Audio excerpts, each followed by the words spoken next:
Friends, ನಿಮಗೆಲ್ಲರಿಗೂ ಈ SVM jobs news ಚಾನಲ್ಗೆ ಸ್ವಾಗತ. ಹೀಗೆ ಮುಂದಿನ ದಿನಗಳಲ್ಲಿಯೂ ಸಹ ನೀವು ಇದೇ ರೀತಿಯ ಉದ್ಯೋಗ ಮಾಹಿತಿಯನ್ನು ಪಡೆಯಬೇಕಾಗಿದ್ದರೆ ಈ ಚಾನಲನ್ನು ಸಬ್ಸ್ಕ್ರೈಬ್ ಮಾಡಿಕೊಳ್ಳ್ರಿ. ಹಾಗೆ ಪಕ್ಕದಲ್ಲಿರೋ ಬೆಲ್ ಐಕಾನ್ ಸಹ ಕ್ಲಿಕ್ ಮಾಡಿ. ನೀವು ಏನಾದರೂ ನಿಮಗೆ ಸಂಬಂಧಿಸಿದ ಜಿಲ್ಲೆಗೆ ಉದ್ಯೋಗ ಮಾಹಿತಿಗಳು ನಿಮಗೆ ಬೇಕಾಗಿದ್ದರೆ ನನ್ನ ಯೂಟ್ಯೂಬ್ ಚಾನಲ್ನ ಪ್ಲೇಲಿಸ್ಟ್ನಲ್ಲಿ ಹೋಗಿ ನಿಮಗೆ ಸಂಬಂಧಿಸಿದ ಜಿಲ್ಲೆಯ ಉದ್ಯೋಗ ಮಾಹಿತಿಯನ್ನು ನೀವು ಪಡೆದುಕೊಳ್ಳಬಹುದು. ಹಾಗೆ ಈ ಹುದ್ದೆಗಳಿಗೆ ನೀವು ಏನಾದರೂ ನಮ್ಮ ಕೈಯಿಂದ ಅರ್ಜಿ ಸಲ್ಲಿಸಿಕೊಳ್ಳಬೇಕಾದರೆ ಈ ವಿಡಿಯೋವನ್ನು ಕೊನೆ ತನಕ ನೋಡಿ. ಇದರ ಬಗ್ಗೆ ನಾನು ಸಂಪೂರ್ಣ ಮಾಹಿತಿ ನೀಡಿರುತ್ತೇನೆ.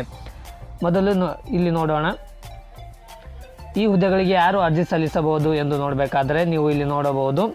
ಕರ್ನಾಟಕ ರಾಜ್ಯದ ಪುರುಷ ಮತ್ತು ಮಹಿಳಾ ಅಭ್ಯರ್ಥಿಗಳು ಈ ಹುದ್ದೆಗಳಿಗೆ ಅರ್ಜಿಯನ್ನು ಸಲ್ಲಿಸಬಹುದು. ಇಲ್ಲಿ ಒಟ್ಟು ಹುದ್ದೆಗಳ ಸಂಖ್ಯೆಯನ್ನು ಸಹ ನೀವು ನೋಡಬಹುದು. ಇಲ್ಲಿ 60 ಒಟ್ಟು ಹುದ್ದೆಗಳು ಖಾಲಿ ಇವೆ. ಇಲ್ಲಿ ಎಲ್ಲಿ ಖಾಲಿ ಇವೆ ಅಂದರೆ ಜಿಲ್ಲಾ ನ್ಯಾಯಾಲಯದಲ್ಲಿ ಈ ಹುದ್ದೆಗಳು ಖಾಲಿ ಇರುತ್ತವೆ. ಹಾಗೆ ವೇತನ ನೋಡಬೇಕಾದ್ರೆ ಈ ಜಿಲ್ಲಾ ನ್ಯಾಯಾಲಯದಲ್ಲಿ ಅನೇಕ ಹುದ್ದೆಗಳು ಖಾಲಿ ಇರ್ತವೆ. ಒಂದು ಹುದ್ದೆಗೆ ನೋಡಬೇಕಾದ್ರೆ 27,000ದಿಂದ ನಿಮಗೆ ವೇತನ ಆರಂಭವಾಗುತ್ತದೆ, ಕೊನೆಗೆ 52,000ವರೆಗೂ ಸಿಗುತ್ತದೆ. ಹಾಗೆ ಒಂದೊಂದು ಹುದ್ದೆಗೆ 22,000ದಿಂದಲೂ ಸಹ ಆರಂಭವಾಗುತ್ತದೆ. ಅರ್ಜಿ ಶುಲ್ಕ ನೋಡಬೇಕಾದ್ರೆ ನೀವು ಅಪ್ಲಿಕೇಶನ್ ಹಾಕಿದ ಮೇಲೆ ನಿಮ್ಮ ಅಪ್ಲಿಕೇಶನ್ ಫೀಸ್ ಎಷ್ಟು ತಗೋತಾರೆ ನೋಡಬೇಕಾದ್ರೆ ಸಾಮಾನ್ಯ ವರ್ಗದ ಅಭ್ಯರ್ಥಿಗಳಿಗೆ 200 ರೂಪಾಯಿ. ಹಾಗೆ ಪ್ರವರ್ಗ 2A 2B 3A 3Bಗೆ ಸೇರಿದ ಅಭ್ಯರ್ಥಿಗಳಿಗೂ ಸಹ 200 ರೂಪಾಯಿ ಅರ್ಜಿ ಶುಲ್ಕ ಇರುತ್ತದೆ. ಹಾಗೆ SC ST ಹಾಗೆ ಅಂಗವಿಕಲ ಅಭ್ಯರ್ಥಿ ಹಾಗೆ ಕ್ಯಾಟಗರಿ 1 ಅಭ್ಯರ್ಥಿಗಳಿಗೆ ಯಾವುದೇ ರೀತಿಯ ಅರ್ಜಿ ಶುಲ್ಕ ಇರುವುದಿಲ್ಲ. ಹಾಗೆ ಅರ್ಜಿ ಶುಲ್ಕವನ್ನು ಪಾವತಿಸುವ ವಿಧಾನವನ್ನು ನೋಡಬೇಕಾದ್ರೆ ನೀವು ನಿಮ್ಮ ಡೆಬಿಟ್ ಕಾರ್ಡ್, ಕ್ರೆಡಿಟ್ ಕಾರ್ಡ್ ಅಥವಾ ನೆಟ್ ಬ್ಯಾಂಕಿಂಗ್ ಮೂಲಕವೂ ನೀವು ನಿಮ್ಮ ಅರ್ಜಿ ಶುಲ್ಕವನ್ನು ಪಾವತಿಸಬಹುದಾಗಿದೆ. ಹಾಗೆ ನೀವೇನಾದರೂ ನಮ್ಮ ಕೈಯಿಂದ ಅರ್ಜಿ ಸಲ್ಲಿಸಿಕೊಳ್ಳಬೇಕೆಂದಾದರೆ ನೀವು ಈ ಮೊಬೈಲ್ ನಂಬರ್ಗೆ ಕರೆ ಮಾಡುವ ಮೂಲಕ ಈ ಮೊಬೈಲ್ ನಂಬರ್ಗೆ ಕರೆ ಮಾಡಿದರೆ ನಿಮ್ಮ ಡಾಕ್ಯುಮೆಂಟ್ಸ್ಗಳನ್ನು ನಮಗೆ ಸೆಂಡ್ ಮಾಡಿದರೆ ನಾವು ನಿಮಗೆ ಅರ್ಜಿಯನ್ನು ಸಲ್ಲಿಸಿಕೊಡುತ್ತೇವೆ. ಅರ್ಜಿಯನ್ನು ನಿಮಗೆ ವಾಟ್ಸಪ್ನಲ್ಲಿ ಶೇರ್ ಮಾಡುತ್ತೇವೆ. ಈಗಾಗಲೇ ಅನೇಕ ಜಿಲ್ಲೆಯ ವಿದ್ಯಾರ್ಥಿಗಳು ನಮ್ಮಿಂದ ಅರ್ಜಿಯನ್ನು ಸಲ್ಲಿಸಿಕೊಳ್ಳುತ್ತಿದ್ದಾರೆ. ಇಲ್ಲಿ ವಯೋಮಿತಿ ನೋಡಬೇಕಾದರೆ ನೀವು ಇಲ್ಲಿ ನೋಡ್ಬೋದು.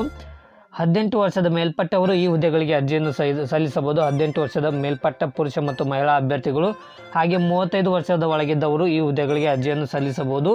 ಇಲ್ಲಿ ವಯೋಮಿತಿಯ ಸಡಿಲಿಕೆಯೂ ಸಹ ಇದೆ. ಇಲ್ಲಿ SC ST ಅಭ್ಯರ್ಥಿಗಳಿಗೆ 5 ವರ್ಷದ ವಯೋಮಿತಿಯ ಸಡಿಲಿಕೆ ಇದೆ. ಅಂದರೆ SC ST ಅಭ್ಯರ್ಥಿಗಳಿಗೂ 40 ವರ್ಷದವರೆಗೂ ಅರ್ಜಿಯನ್ನು ಸಲ್ಲಿಸಬಹುದು. ಹಾಗೆ OBC ಅಭ್ಯರ್ಥಿಗಳು 38 ವರ್ಷದವರೆಗೂ ಅರ್ಜಿಯನ್ನು ಸಲ್ಲಿಸಬಹುದು. ಹಾಗೆ ಅಂಗವಿಕಲ ಅಭ್ಯರ್ಥಿಗಳು 45 ವರ್ಷದವರೆಗೂ ಅರ್ಜಿಯನ್ನು ಸಲ್ಲಿಸಬಹುದಾಗಿದೆ. ನಿಮ್ಮ ಆಯ್ಕೆ ವಿಧಾನವನ್ನು ನೋಡಬೇಕಾದ್ರೆ ನೀವು ಇಲ್ಲಿ ನೋಡಬಹುದು. ನೀವು ಅಲ್ಲಿ ಕೆಲವೊಂದು ಹುದ್ದೆಗಳಿಗೆ ನಿಮಗೆ ನೇರ ನೇಮಕಾತಿ ಮೂಲಕ ನೀವು 10ನೇ ತರಗತಿಯಲ್ಲಿ ಗಳಿಸಿದ ಅಂಕಗಳ ಆಧಾರದ ಮೇಲೆ ನಿಮಗೆ ನೇಮಕಾತಿ ಮಾಡಿಕೊಳ್ಳಲಾಗುತ್ತದೆ. ಇನ್ನೂ ಕೆಲವು ಹುದ್ದೆಗಳಿಗೆ ನಿಮ್ಮ ಕಂಪ್ಯೂಟರ್ ಜ್ಞಾನವನ್ನು ಪರೀಕ್ಷಿಸಿ ನಿಮ್ಮನ್ನು ಆಯ್ಕೆ ಮಾಡಿಕೊಳ್ಳಲಾಗುತ್ತದೆ. ಈ ಹುದ್ದೆಗಳ ಹೆಸರನ್ನು ನೋಡಬೇಕಾದ್ರೆ ನೀವು ಇಲ್ಲಿ ನೋಡಬಹುದು. ಜವಾನ್ ಹುದ್ದೆಗೆ ನಿಮ್ಮ 10ನೇ ತರಗತಿಯಲ್ಲಿ ಗಳಿಸಿದ ಅಂಕಗಳ ಆಧಾರದ ಮೇಲೆ ನೇರ ನೇಮಕಾತಿ ಮಾಡಿಕೊಳ್ಳಲಾಗುತ್ತದೆ.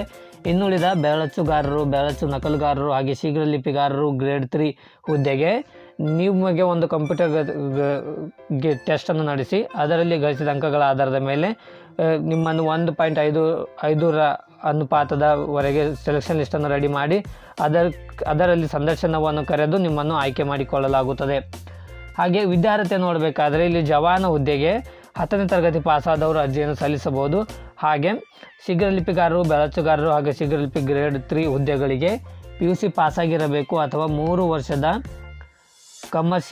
ಡಿಪ್ಲೊಮಾ ಕಮರ್ಷಿಯಲ್ ಪ್ರಾಕ್ಟೀಸ್ನಲ್ಲಿ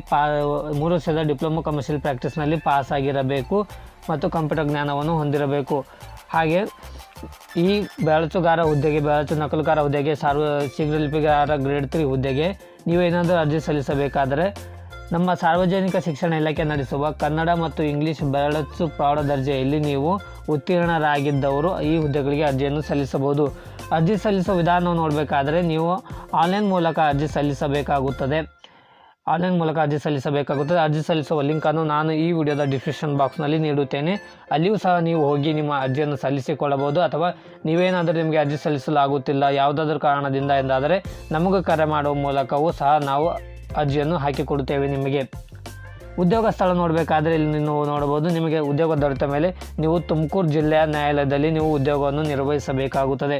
ಪ್ರಮುಖ ದಿನಾಂಕ ನೋಡಬೇಕಾದ್ರೆ ಅರ್ಜಿ ಸಲ್ಲಿಸುವ ದಿನಾಂಕವು ಈಗಾಗಲೇ ಆರಂಭವಾಗಿದೆ. ಅರ್ಜಿ ಸಲ್ಲಿಸುವ ಕೊನೆಯ ದಿನಾಂಕ 10 ಏಪ್ರಿಲ್ 2024 ಒಳಗಾಗಿ ನೀವು ಅರ್ಜಿಯನ್ನು ಸಲ್ಲಿಸಬೇಕು.